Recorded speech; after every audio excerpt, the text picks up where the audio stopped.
네, 안녕하세요. 끝판대장입니다. 오늘도 구독과 좋아요, 알림 설정, 그리고 댓글까지 부탁드리겠습니다. 비트코인을 하면서 계속 이제 지나긴 하락 시나리오 같은 거 때문에 다들 많이 지쳐있고, 이러한 상황에서 시장 상황이 어떻게 돌아가는가, 이런 부분들에 대해서 알아보면서 좀 이 시즌이 끝났는가, 과연. 거기에 대한 시나리오 두 가지가 있어가지고 유의미한 시나리오가 좀 있는 것 같아서 가져왔습니다. 자, 보시면 글래스노드에서 말하는 건데 온체인 사이트예요, 여기가. 그래서 지금 강세 시나리오와 약세 시나리오가 온체인 지표로도 지금 나눠지고 있는 상황이거든요.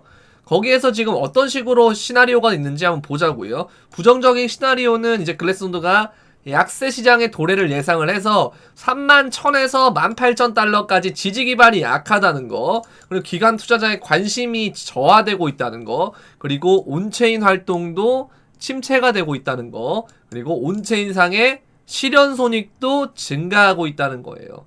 그래서 이 공급이 계속 구입하는 평단 가격대가 31,000에서 34,000대의 가격대에서 구입을 하고 있다. 이게 바로 매물대인 거죠, 일종의. 평단이 되는 거고요. 근데 18,800에서 31,000까지는 너무 빠르게 올라온 경향이 있기 때문에 여기서의 공급량은 조금 적은 편이에요. 그래서 지지 기반, 그 매물대가 약하다라고 볼 수 있거든요. 그래서 31,000을 밑으로 빠지면 이제 사람들이 이제 차트를 보면 뭐 27,000, 24,000, 뭐 21,000 뭐 이렇게 보지만 더 떨어질 수 있다는 거예요. 기반이 약하기 때문에. 그래서 지금 이제 우리가 이제 있는 구간은 매우 중요한 구간이라고 볼 수 있는 거예요. 그래서 오히려 더 크게 마이너스가 될 수 있다는 거죠. 그래서 이 가격대가 지금 보면 18,800, 23,000, 26,000 이렇게 있는데 생각보다 적고요. 여기에서의 가는 그 가격대가 굉장히 낮아진다는 거. 그래서 지지 기반이 약하다는 거. 그래서 기관 투자가의 관심이 저하가 됐는데 그레이스케일 잠금 해제에서 마이너스 프리미엄이 뜨고 있어요. 여태까지 이제 우리가 그레이스케일 프리미엄을 봤을 때, 자, 여기 이게 프리미엄에 대한 역대 차트인데요. 마이너스 프리미엄이 뜬 게 거의 올해가 처음이에요. 0% 이랬거든요. 그러니까 이때는 이제 2015년인 거죠. 그러니까 요럴 때 이제 한번 프리미엄이 떴지만 이후에 여기에서의 선을, 지지선, 이거 지금 보이는 선 있죠? 여기를 깨진 지가 거의 없단 말이에요. 근데 이 이후에는 여기서 이 상승 사이클에 있던 상황에서 마이너스 프리미엄이 뜨고 상승장의 거의 고점 랠리에서 엄청난 프리미엄이 떴단 말이죠. 근데 그레이스케일이 제일 높았을 때 프리미엄은 38% 정도로 아직까지는 뭔가 그 프리미엄이 역대급은 아니에요. 2017년에 오히려 역대급이었지. 이런 부분들이 하락장을 버티면서 좀 가면서 새로운 마이너스 프리미엄이 떴고 여태까지의 이 언락이 엄청난 물량이 지금 풀리는 시점이긴 하거든요. 그레이스케일 언락 물량이 여기 보시면 20일, 18일, 20일 뭐 이렇게 해가지고 물량이 엄청나게 풀릴 시점이에요. 뭐 10,000개가 넘는 물량이 풀려요. 지금 보시면은 16,000개가 풀리거든요. 16,000개. 그 다음에 뭐 8,000개가 또 풀리고, 그 다음에 또 5,000개가 풀리고, 대략 한 뭐 30,000개 가까운 가량의 물량이 풀린다는 거. 25,000개, 30,000개 정도. 이 정도로 풀린다는 거는 여기서 봤을 때 기관 투자자들이 지금 마이너스 프리미엄이 지금 지속되고 있기 때문에 관심이 없어지는 거 아니냐, 이런 해석이 있어요. 근데 대신에 그 장외 거래에 대한 자금 유입은 늘고 있다는 거. 그래서 이런 거를 살 때 보통 장외 거래라는 거를 이용을 해서 하기 때문에 뭔가 매입은 희박해지고 있지만 장외 거래가 올라가는 거 자체는 일단 좀 희망적으로 볼 수 있긴 하는 거긴 해요. 희망적으로 볼 수 있긴 한데, 근데 이제 여기서 추가로 이게 장외 거래를 사더라도 그게 온체인에는 잡히거든요. 그러니까 블록체인 네트워크 상에서는 잡히는데 이 파생 상품 등뿐만 아니라 온체인 상의 활동 자체도 저조하다.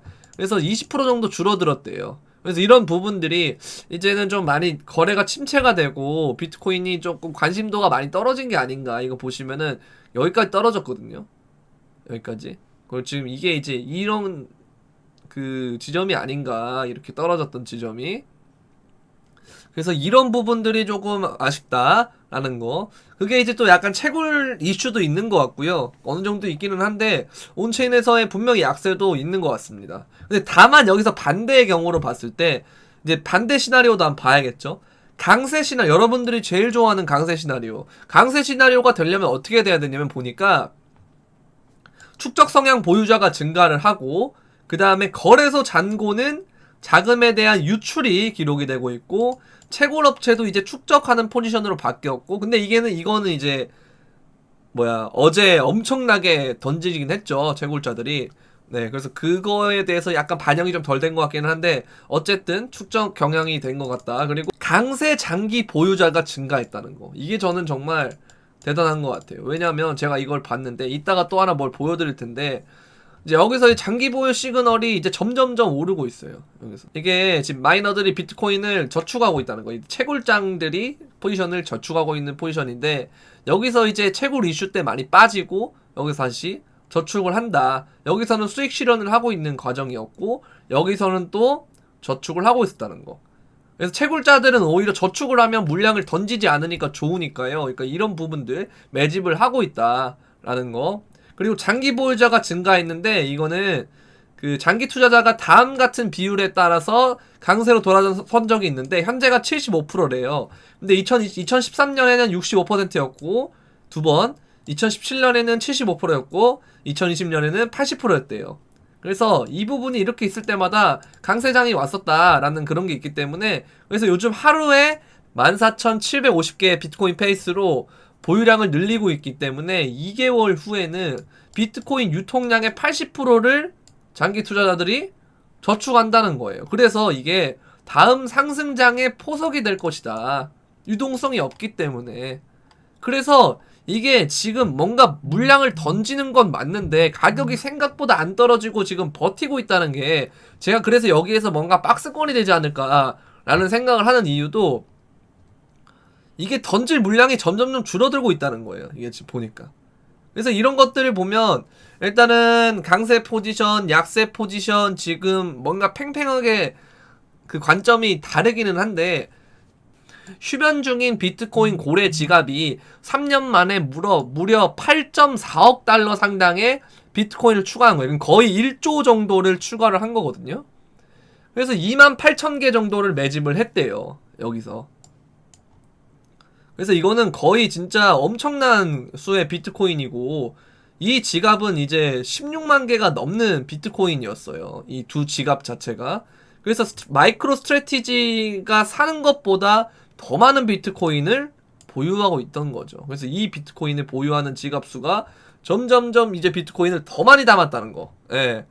그래서 많은 사람들이 지금 그 차트 자체가 보면은 굉장히 하락을 보여주고 있고 하방을 보고 있지만 생각보다 지금 오늘도 보면 반등을 하고 있는데 생각보다 잘 안 떨어지고 있다는 거예요. 그래서 그게 보니까 우리가 보는 그 관점과 다르게 엄청나게 큰 고래들은 지금 다시 축적하는 포지션으로 바뀌고 있다는 거죠. 그래서 시장 자체가 끝났다라고 보기에는 뭔가 아직까지 고래들이 매집을 하고 있다는 거는 뭔가 이 구간대가 정말 나중에 갔을 때는 매력적인 가격대가 될 확률이 높지 않을까라는 생각이 이제 저의 의견이에요. 네, 그래서 그렇게 이제 저는 생각을 하고요. 그리고 이제 피델리티 디지털 에셋의 설문조사에서 대부분의 기관 투자자가 2026년까지 암호화폐를 소유할 것이다 라고 돼 있는데요. 여기에서 이제 인플레이션에 대한 개념과 그리고 디지털 에셋으로의 바뀌는 흐름에 대해서 이제 업계에서 점점점 이제 인식이 바뀐다는 거예요. 그래서 바뀌고 우리가 이제 암호화폐에서도 회의적인 시각이 예전엔 많았지만 요즘에는 이제 점점 시장 참여를 하면서 바뀌는 분위기긴 하거든요. 그리고 우리가 채굴자들이 어제 이제 많은 물량을 던졌지만 이게 이제 단기적으로 봤을 때는 중국에서 많이 던져가지고 가격에 대한 하방 압박이 좀 있지만 이게 장기적으로 갔을 때는 이게 손바뀜이 일어나는 과정일 수 있거든요. 채굴자에서 중국 채굴 세력에서 미국의 채굴 세력 그리고 미국의 금융기관들 그리고 기관 투자자들 쪽으로 세력이 바뀌는 게 아닌가, 이 물량이 이제 전환이 되고 운전수의 손바뀜이 일어나는 게 아닌가, 이런 부분에 대해서 조금 생각할 만한 시점이 된 것 같아요. 그래서 미국 쪽의 움직임을 좀 잘 봐야 될 것 같고 그렇게 이제 보시면 될 것 같고 마지막으로 차트를 보면서 한번 분석을 해봅시다. 비트코인의 차트는 보면요, 지금 어제도 여기서 더 뚫렸어야 되는데 생각보다 잘 뚫리지 않고 그 다음에 좀 지켜주는 모습이었어요. 그래서 이제 이거를 선을 한번 이렇게 단기적으로 그어보니까 지금 여기에서의 구간 31,000에서 32,000 정도의 구간이 굉장히 단기적으로 중요한 구간이라고 생각을 합니다. 그래서 여기가 뚫게 되면 또 이제 리테스트 관점이 이렇게 나올 거예요. 뚫은 다음에 리테스트가 또 이렇게 할 건데, 그럼 다시 이제 3만 초반대까지 다시 올 수도 있거든요. 리테스트를 해도. 그러면 이 리테스트를 했을 때 여기 바깥에서 지지를 받고 올라가면 좋은 그림인데, 여기서 다시 뚫은 다음에 이 안으로 들어오게 되면 이거는 다시 여기 구간이 휩소라고 그래서 가짜 움직임이다 라고 볼 수 있기 때문에 이 부분은 여러분들이 잘 체크하셨으면 좋겠고요. 이제 많은 사람들이 지금 여기서 24,000, 24,000, 27,000 뭐 이렇게 보는데, 저는 이 구간이 만약에 뚫리면요, 이거는 밑으로 더 가야 된다 생각하거든요. 그러니까 19,000이나 아니 21,000이나 이렇게 가야 되는 자리라고 보기 때문에, 이렇게 되면 정말 시즌이 엄청나게 뒤로 밀릴 거예요. 그래가지고 저는 그래서 이 구간이 박스권이다라고 생각을 하는 이유가 그거거든요.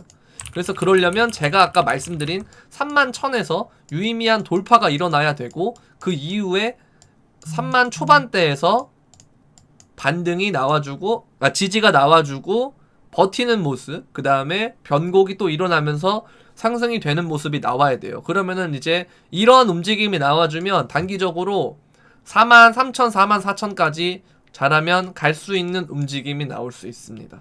그래서 제가 어제 방송을 할 때 이 자리가 손익비가 매우 좋은 자리라고 말씀을 드렸거든요. 근데 거기가 이제 손익비는 좋은데 제가 뭔가 들어가라고 하기는 좀 그렇다. 왜냐하면 손절을 정확하게 지키는 분들이 거의 없기 때문에 딥바잉을 하려면 차라리 그냥 여기 더 깨지면 하는 쪽으로 해라 해서 약간 틀리긴 했는데, 예, 저는 저는 한다고 하면서 어쨌든 그렇게 얘기를 했지만, 그래도 어쨌든 여러분들이 이제 여기서 못 하셨더라도 기회는 또 와요.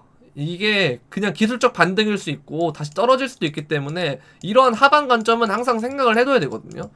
어찌됐든 간에 많은 사람들이 본다는 거는 확률적으로 높은 자리이기 때문에 많이 보는 거거든요. 그래서 그런 부분에도 어느 정도는 인지를 하고 있는 게 좋을 것 같습니다.